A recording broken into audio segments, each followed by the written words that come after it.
fazer uns minutinhos de contemplação, ouvindo um pouco aqui desse tema importante que a gente vai trazer, que cai perfeitamente com o momento que nós estamos passando aqui no Brasil.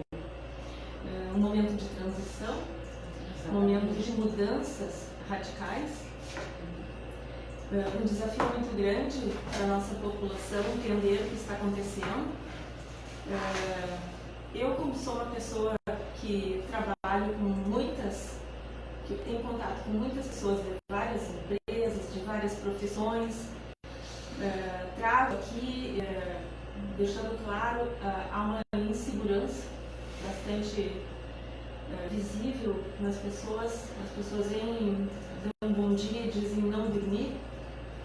Estou preocupada com o que está acontecendo, com o que nós estamos vendo nas redes sociais, que não estão sendo, muitas vezes não estão sendo devidamente noticiadas as maiores manifestações já vistas na história desse país. Da humanidade, dizem que é da humanidade, realmente há uma coisa impactante. Eu acho que temos que olhar para isso. E esse nosso tema, então, escolhido pelo meu querido aqui, colega Rodrigo Silva Jardim, eu vou te passar a frase que tu abres o nosso programa, iniciando com a frase, com esse título, que já tem em si um pedido de reflexão sobre esse importante momento que nós estamos vivendo.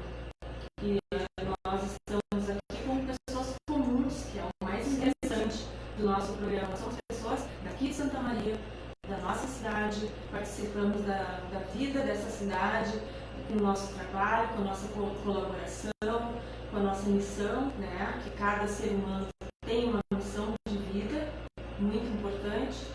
E o Rodrigo vai iniciar então abrindo com essa palavra forte, essa frase que encerra exatamente a mensagem que a gente vai iniciar agora.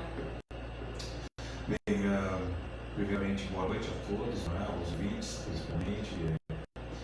É um tema que exige de nós todos, né, uma grande responsabilidade, né, na medida em que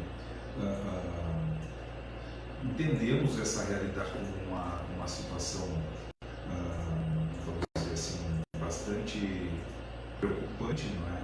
Mas nem isso não vai deixar de ser alvissareira, né? Ou seja, que vai ter uma condição nova para o Brasil e para o mundo. Né? Quando a gente conversa essas questões, é no sentido de se afastar um pouco do senso comum. Né? O que é o senso comum? É aquilo que a gente ouve falar perto da família, dos amigos, do bate-papo informal, né?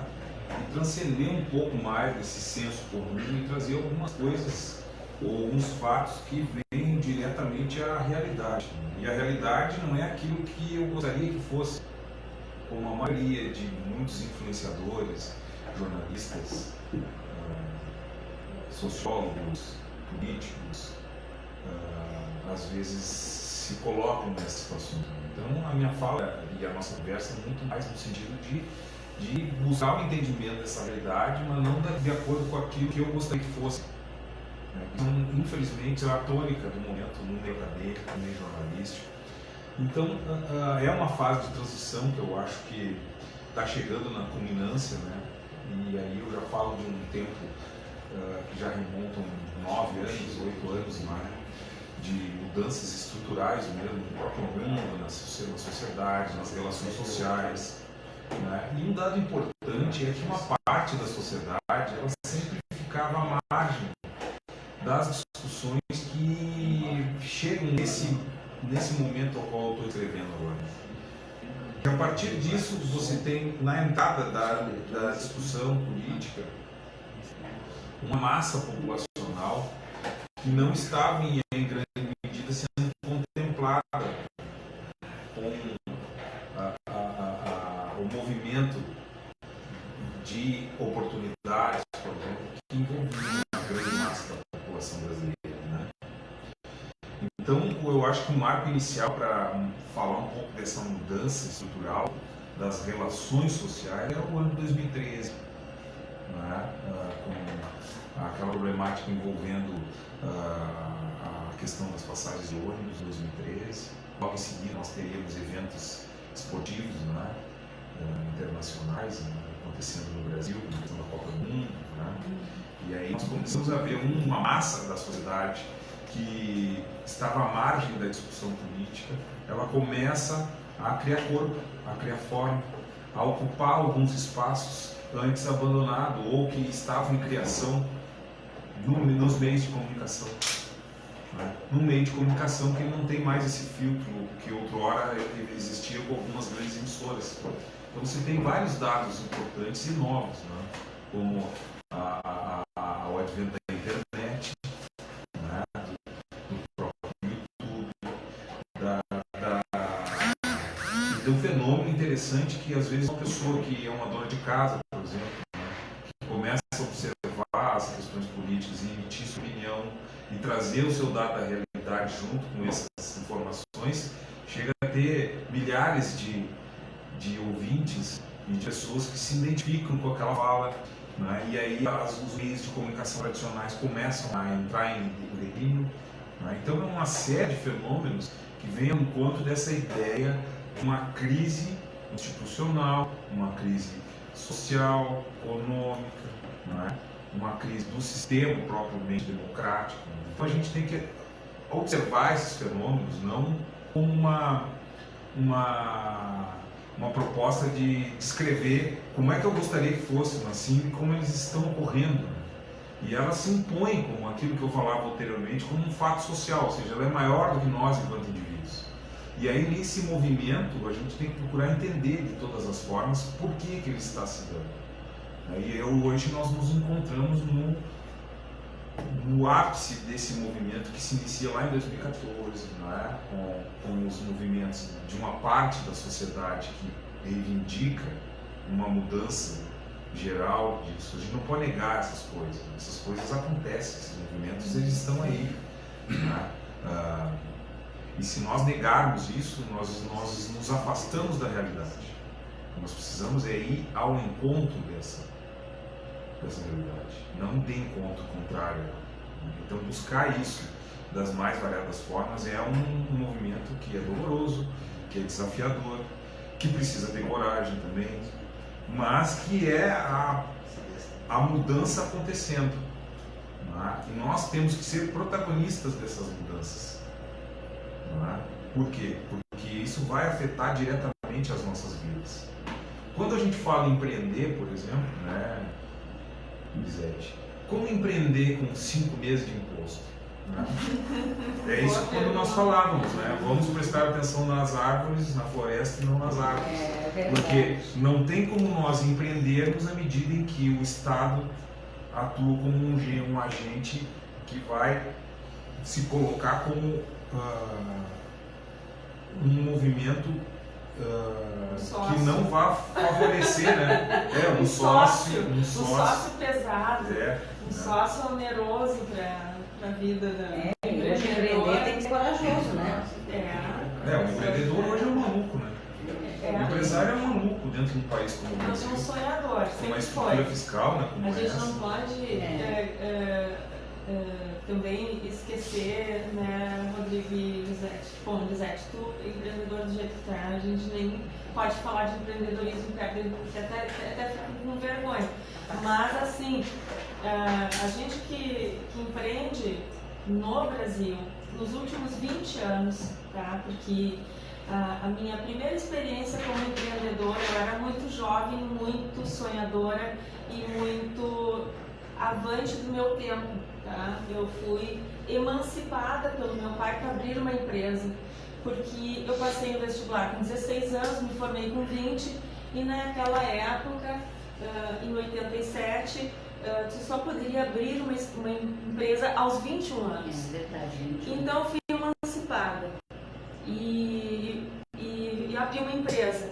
e a empresa estava indo bem, e vocês lembram desse período, 87, 88, 89, o que aconteceu em 91 lá, entrou o Collor e tirou todo o meu dinheiro da conta, e eu fiquei na estaca zero como eu tinha iniciado, com folha de pagamento para pagar, apenas acho que era 10% que a gente podia retirar da conta, e depois eu recebi menos que nada, muitos e muitos anos depois, porque o dinheiro ficou confiscado. E esse foi minha primeira decepção com o sistema sociopolítico-econômico brasileiro, que permitiu que uma jovem empreendedora tivesse a sua empresinha fechada. E aí eu fico imaginando assim, ó, eu era uma filha, né, de um profissional liberal bem sucedido, eu fiquei arrasada e eu poderia continuar, tanto que eu resolvi fazer um segundo curso, me especializei em engenharia, porque até então eu estava na área da decoração de interiores, eu era formada em design e montei uma empresa voltada à decoração de interiores. E aí fui fazer engenharia e mudei o foco, porque aquela ruptura toda fez uma bagunça na minha vida. Agora eu fico imaginando quem tinha investido tudo na empresa que quebrou. Porque foi uma quebradeira geral.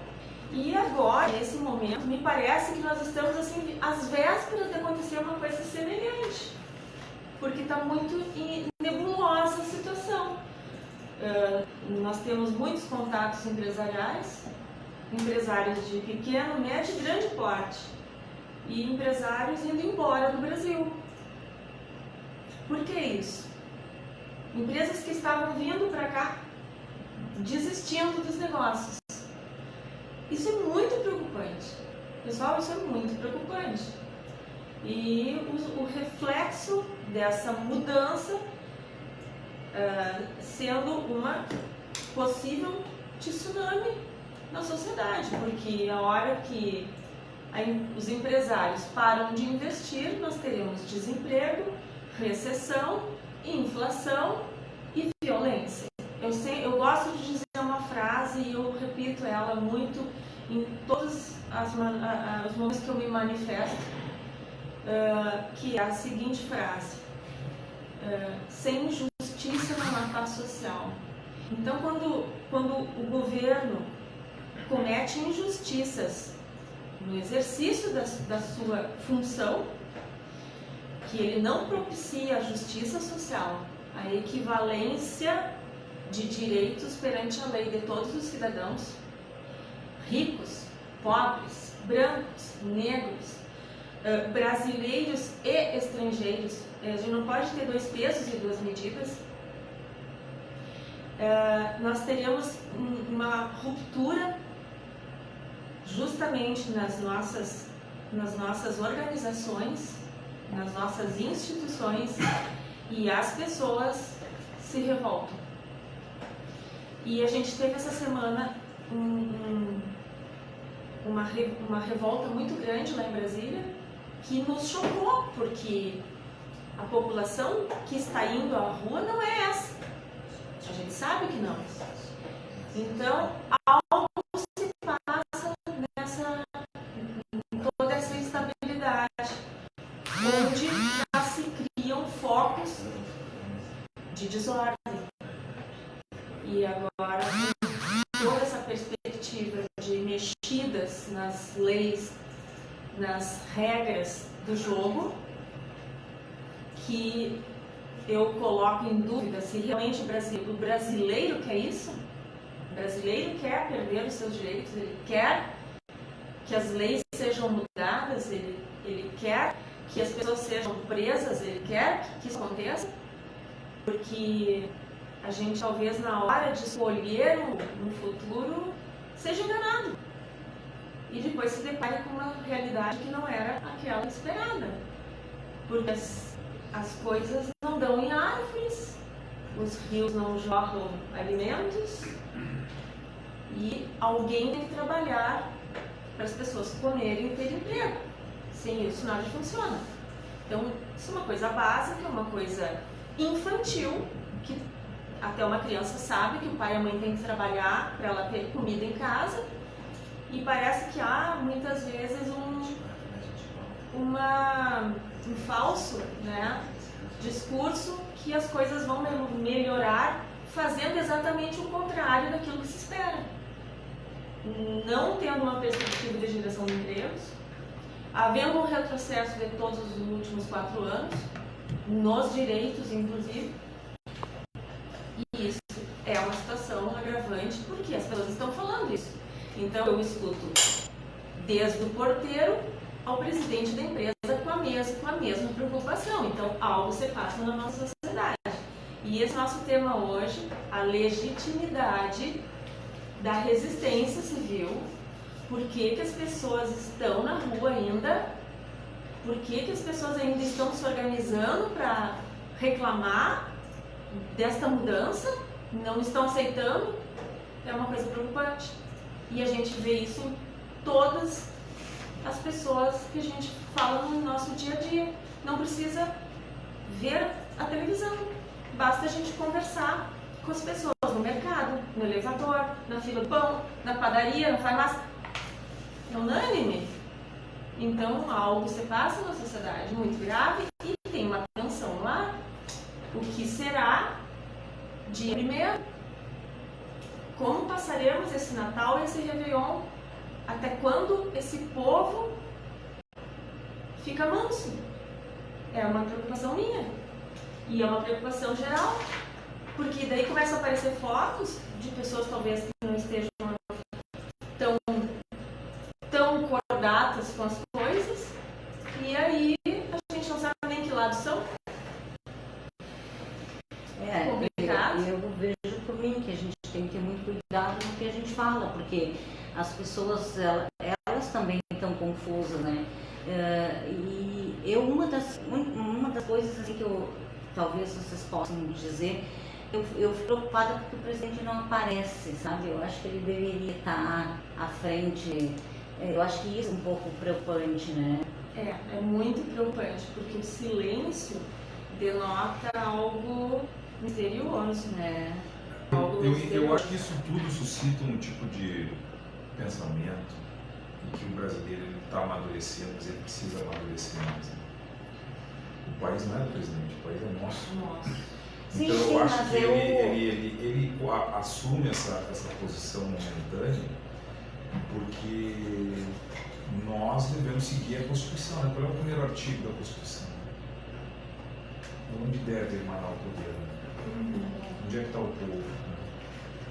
Então, isso faz parte do amadurecimento de uma nação. Né? O Brasil, desde quando era colônia,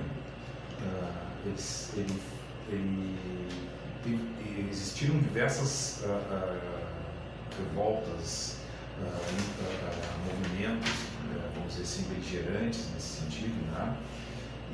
Mas o brasileiro, a nossa Constituição, se nós formos olhar para a nossa história, o Estado ele se constitui primeiro do que a própria sociedade.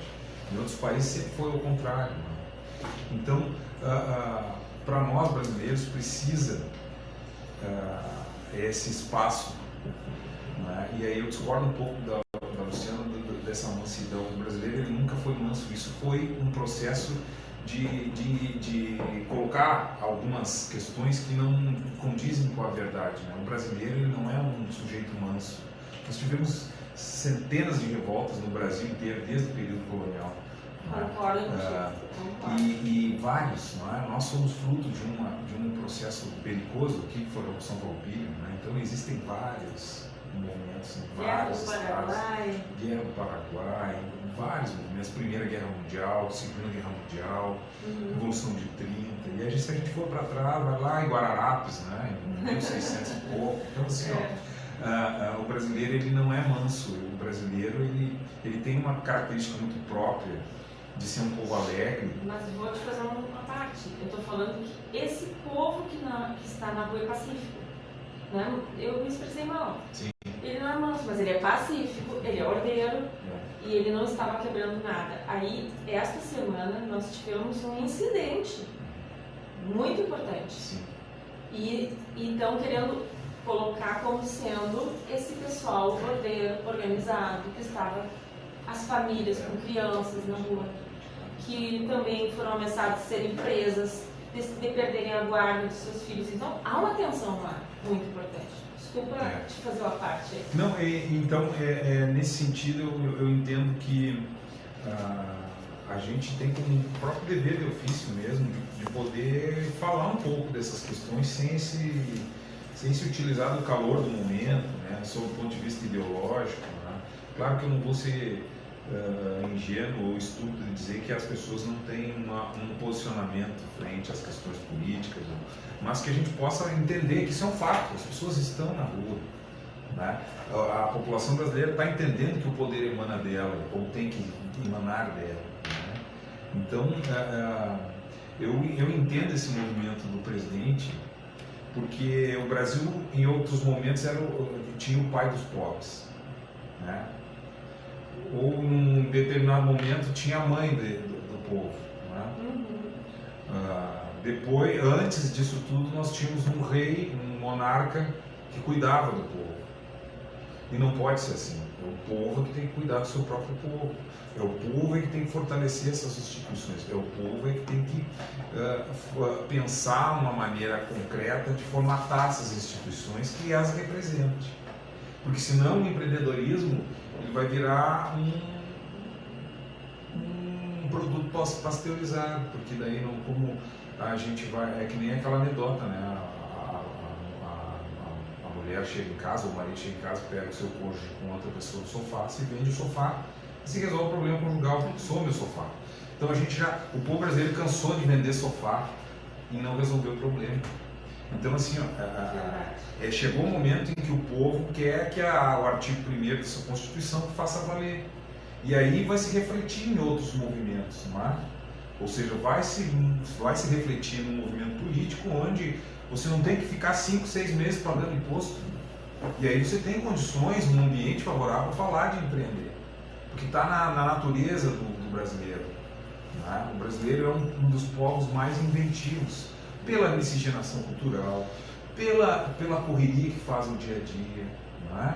Então, às vezes a gente tem quase que um cacoete que foi engendrado na nossa cabeça por meio de uma ideologia de diminuir esse brasileiro que acorda às 5 da manhã e às 11 da noite chega em casa. Não é? Então, o povo brasileiro é um povo altamente qualificado, altamente criativo por conta dessa miscigenação e dessa capacidade, essa resiliência de resistir, trabalhando, lutando, não é? E é isso que nós temos que começar a problematizar, né? Mas não daquela forma como nós gostaríamos que fosse, né? Como é muito comum dentro do meio jornalístico, dentro do meio acadêmico, né? E por isso a gente tem um vínculo com as pessoas, por isso que as pessoas gostam do programa, por isso que as pessoas comentam, porque a gente se identifica com essa população, com essa massa que quer fazer valer os seus direitos. Não é? Então não é uma coisa assim para afrontar ou colocar em choque posicionamentos, mas sim que a gente possa buscar condições necessárias para o diálogo, para quem pensa diferente, né? Isso é fundamental. Não é? Então, o diálogo entre visões que são antagônicas ela é fundamental. Eu não quero ter a minha palavra caçada, mas eu também não quero caçar o outro. E o mundo só evolui e caminha à medida em que posições que são contrárias possam, de repente, chegar a um consenso. Né? Porque a realidade ela vai ter que entrar num mínimo consenso. Não se vive em sociedade sem a mínima capacidade de consenso. Não é? Eu acho que realmente acho que tem que ter esse debate, tem que ter essa reflexão, porque na verdade quando vocês falam em empreendedorismo, há muitos anos atrás a minha mãe tinha um armazém de secos e molhados e ela dizia assim que até o dia 20 ela trabalhava para pagar o guarda-livro na época, né? O guarda-livro, os impostos, tudo. e que nos últimos dias, quando sobrar, que tinha para faturar, o pessoal não tinha mais dinheiro, né? Então, se tu for fazer uma análise, realmente não é fácil para tu manter um negócio de pé, com folha de pagamento, com 13º, com todas as, né, com tudo que a gente tem. E é pesado para quem trabalha ali no dia a dia e que tem todos esses compromissos. Muitas vezes para quem recebe é pouco, mas para quem paga, sabe como que funciona, né? Então nós temos alguns mantras aqui, né? Que o primeiro deles é que riqueza gera riqueza. E o outro, que eu vou colocar agora, não sei se vocês concordam, que dinheiro não dá em árvore. Ou liberdade e prosperidade. Então é assim, ó, não tem como inventar a roda. Exatamente. Então, o artigo 1º da nossa Constituição ela tem que fazer valer. E ela está caminhando nesse sentido. E uma das mudanças que eu noto que aconteceu muito dos anos 80 e dos anos 90 para cá é que aquela ideia de empresário explorador está desaparecendo. Hoje, os funcionários eles defendem os seus empregadores. Até porque eles dependem, né? A família depende. E antes havia uma sei lá se é uma falsa ideia das coisas, porque da onde saem as empresas? Da iniciativa de alguém. De alguém que vai acordar mais cedo e vai dormir mais tarde. De alguém que não vai ter férias. Esse é o cara empreendedor. É o cara que ele sacrificou o conforto e a segurança de um emprego de carteira assinada para fazer isso para os outros e ele ter um negócio próprio. Porque essa liberdade econômica, ela tem um custo muito grande para quem arca com esse compromisso. É um custo, a gente sabe o quanto é pesado o compromisso de uma folha de pagamento. E não só isso, o cara tem que ser muito bom empreendedor, ele tem que ter lucro, porque se ele não tiver lucro ele vai quebrar. E ele tem que ter lucro com toda a carga tributária desses 5 meses em cima das costas. E aí? Será que as empresas daí, nesse contexto, elas quebram por nossa incompetência? Ou pela incompetência dos nossos gestores que estão nos sufocando? E a gente passando por uma pandemia que fechou tudo.